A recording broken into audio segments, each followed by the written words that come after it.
13,000 sub inspector, 27,000 हमारा sanction strength है और बढ़ रहा है।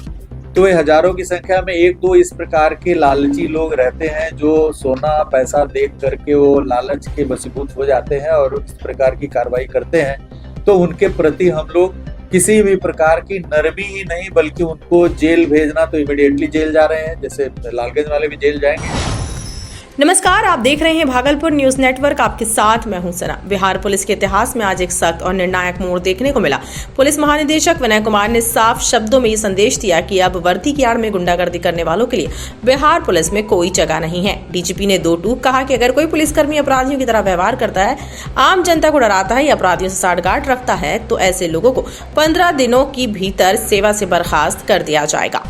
क्या कुछ कहा पुलिस महानिदेशक विनय कुमार ने, आइए आपको दिखाते हैं उनके साफ शब्दों का ये कड़ा संदेश।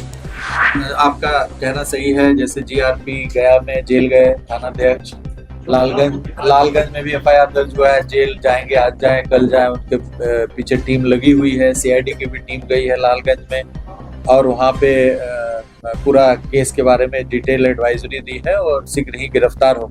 तो पुलिस के अंतर्गत हजारों की संख्या में हमारा करीब 13,000 सब इंस्पेक्टर, 27,000 हमारा सैंक्शन स्ट्रेंथ है और बढ़ रहा है। तो ये हजारों की संख्या में एक दो इस प्रकार के लालची लोग रहते हैं जो सोना पैसा देख करके वो लालच के वशीभूत हो जाते हैं और इस प्रकार की कार्रवाई करते हैं।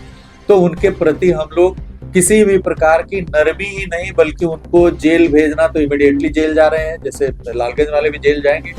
एफआईआर दर्ज हो गया, उन पे सस्पेंशन की कार्रवाई हो रही है। तो ये सख्ती से हम लोग पेश आते हैं, इस प्रकार के लोगों को हम लोग टॉलरेट नहीं करेंगे। शीघ्र ही हमने आदेश दिया है कि 15 से 20 दिनों में उनको डिसमिस करिए। ऐसे लोगों के लिए पुलिस में कोई जगह नहीं है जो वर्दी पहन करके और आपराधिक का आचरण प्रदर्शित करते। पुलिस को मात्र इतनी शक्ति है कि वो यदि खून खराबा हो रहा है तो निरोधात्मक कार्रवाई करे, प्रिवेंटिव एक्शन ले, इतना ही पावर उसके पास है।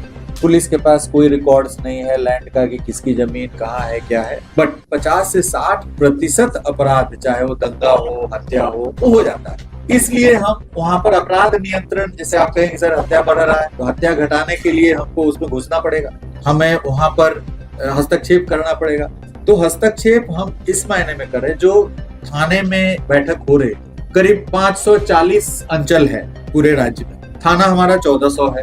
तो आप ऐसे भी डिवाइड कीजिएगा तो प्रत्येक अंचल में करीब 2.5 से 3 थाने आ जाते हैं। तो यदि थाना पे बैठक होगी तो 3 थाने में बैठक होगी, तो सीओ 3 जगह तो जा नहीं सकते हैं, दिन फिक्स है कि शनिवार को ही होना है।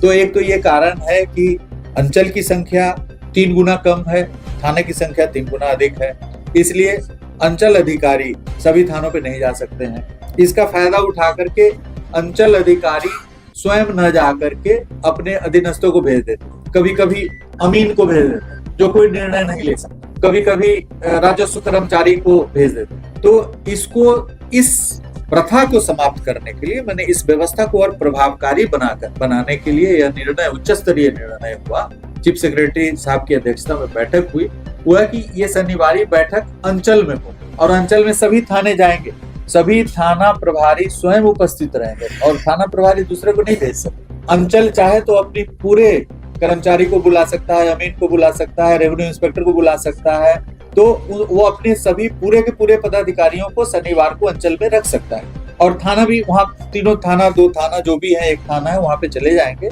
तो वहाँ पर जो भूमि विवाद के संबंध में जो पिछले वर्ष कई बार बैठकें की, राज्य सरकार के संज्ञान में लाया और उसके बाद राजस्व विभाग के द्वारा यह आदेश निर्गत हुआ कि यह बैठक अब अंचल कार्यालय में होगी और उसमें यह भी है कि अंचल के सभी पदाधिकारी उपस्थित रहेंगे और अंचल कार्यालय वहां अपलोड करेगा, जो भू समाधान पोर्टल है उस पर।